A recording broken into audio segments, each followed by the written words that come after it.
So good day everyone. My name is Rojen B. Abatayo. So karon mag-discuss ko about sa circular queue. So mao din ang akong sample code sa circular queue. So kaning import java.util array list kay diri ta mag-import sa atong mga array list class sa atong package.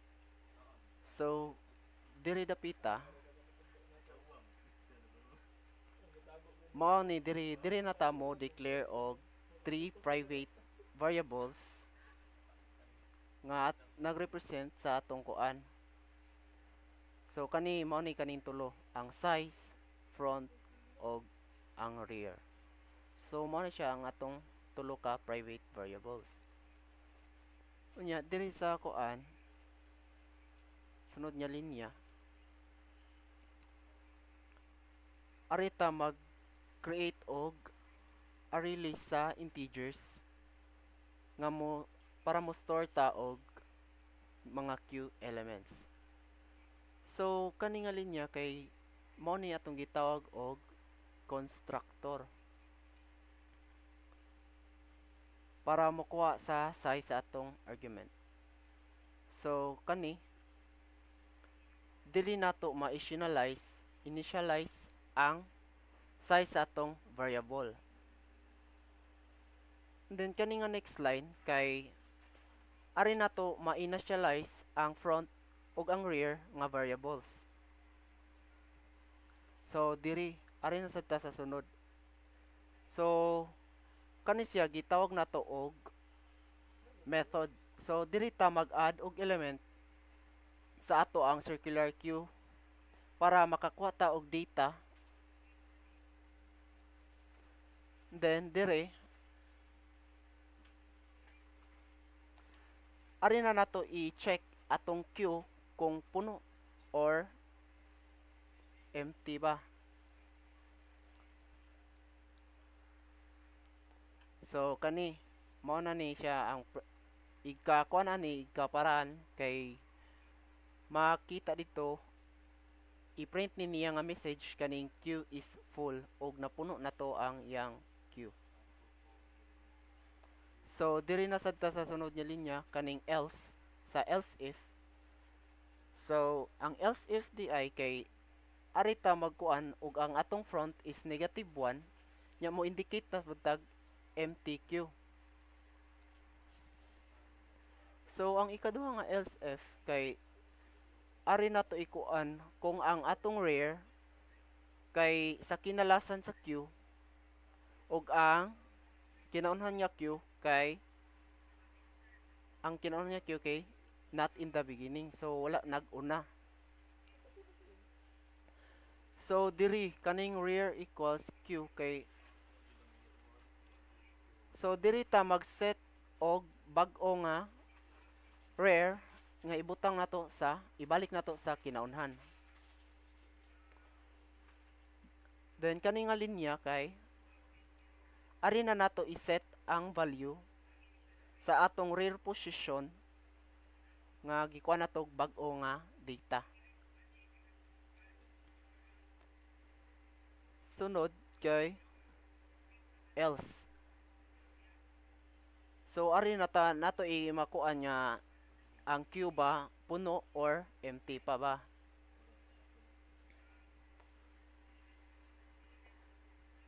And then next kay dire ari na ta mo kuan mo sunod kung ang atong rear kay nakuha na siya value.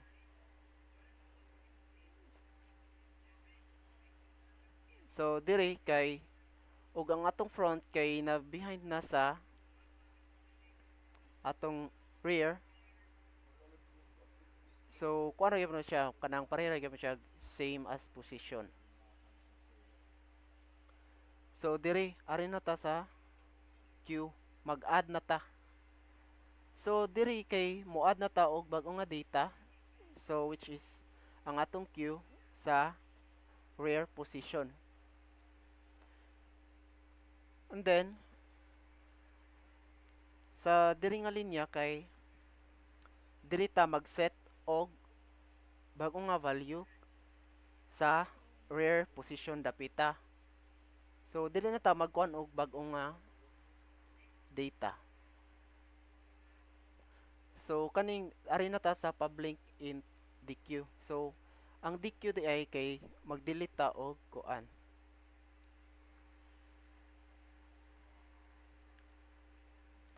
So kaning end temp di ay kay kuan ni siya. Ari ta mo declare og integer nga variables nga atong gi-store sa kuan nga atong i-remove nga element. So diri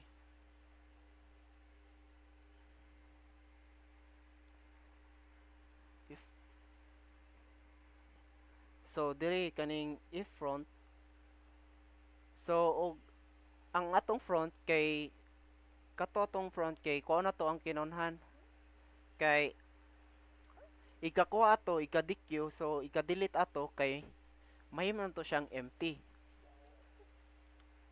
So mao ni kuha niya ika system out dot print, so mao niya i-print kaning q is empty, mao ni i-print niya kung kuan ma-delete na to ang element, ang first element.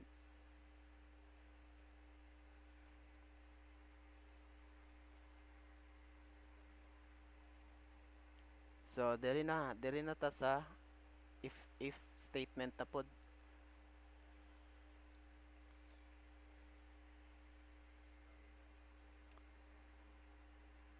So ug naa day tay usa ka element sa atong queue,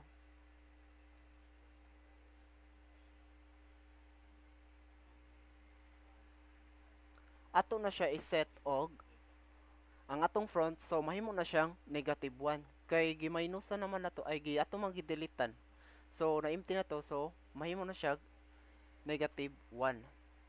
And then ang atong rear kay kuan gyapon siya mahog gyapon siya -1 kay nag-delete man ta. Then ari na sa ta sa else if, so dire ari na to ang makuha ng atong front.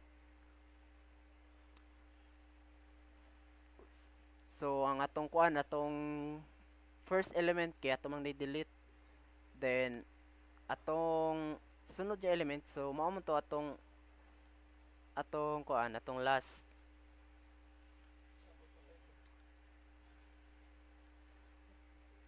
So diri ato na siya ibalik sa kinaunhan. Ang atong front aton sa ibalik sa kinaunhan.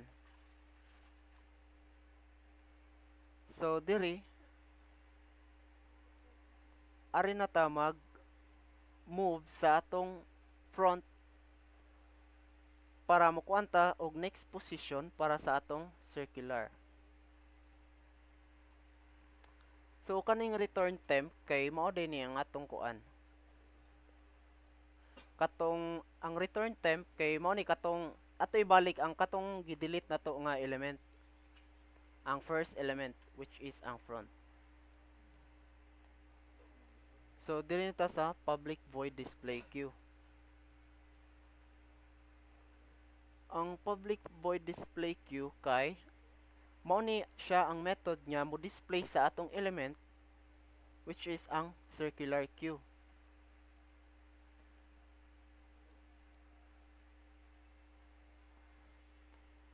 So diri if ang atong front kay -1, then mag-indicate siya og q is empty. So kani mao ni siya i-print niya message. Then ang kaning return, so ma-return sad to niya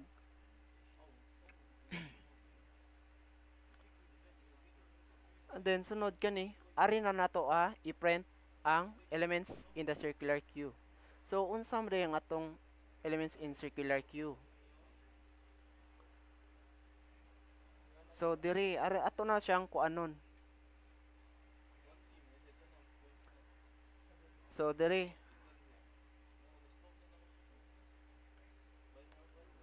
kung ang atong rare kay ahead sa front.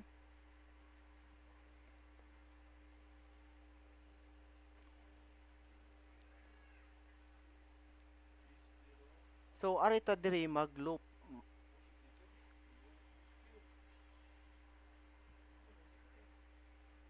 So ato siya diri i-loop sa front to rear.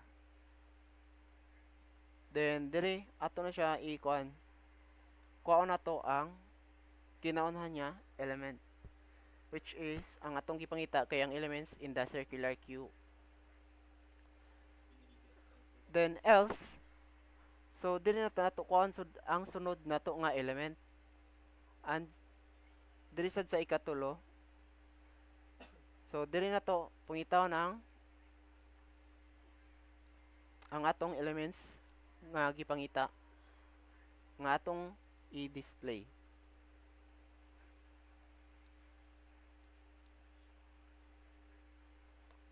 So kani diri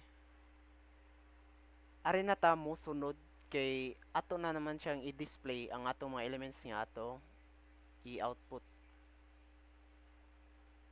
So kani public static void main, so mao ni siya ang atong main.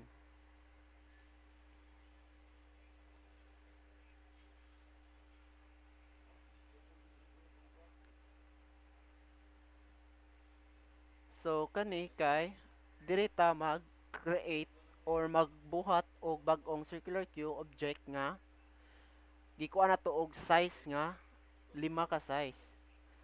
So mao ni 1 2 3 4 5. So magkuan man ta mag iterate, so mag-add ta og value nga 14.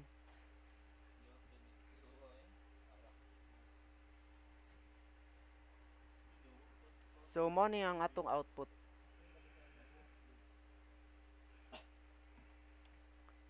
Ang kani siya nga elements nga kani nga output kay dili ni nato siya gikuha kani dire. So ang atong deleted niya ko ano kay diri man to sa kuan. Dire. Mao ni ang una natong gi-delete, which is ang kaning 14. Ang sunod na to gi-delete kay ang element kaning number 12.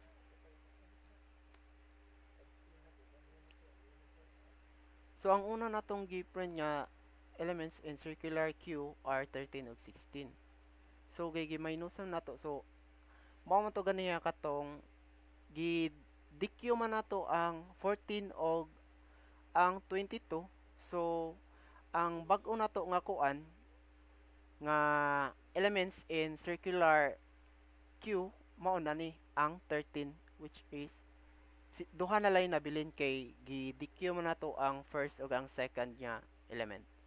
And then there is elements in the circular queue are kaning 13, negative 6, 9, 25. Nganong naat natay value nga 9, 20 og 5. So diri naman ta mag-add og kuan kay ang katong gi-delete nato nga element, which is katong duha, so na may kuan dito 5 man ang size, so mag-input lang ka diri og kuan diri ari na ka mag-enqueue, mo enqueue ka og 9, 20 og 5. So mao to mo display na dayon siya og kuan mao ni kaning elements in the circular queue are 13, negative 6, 9, 20, then 5. And then kani ang queue is full, ato na siya diri nato siya na kuha. So diri kay nahuman naman tag DQ, then nag-add na sad ta, nag-enqueue na pud ta og laing value or data. So mao ni output siya og or ni print siya message nga queue is full. That's all. Thank you.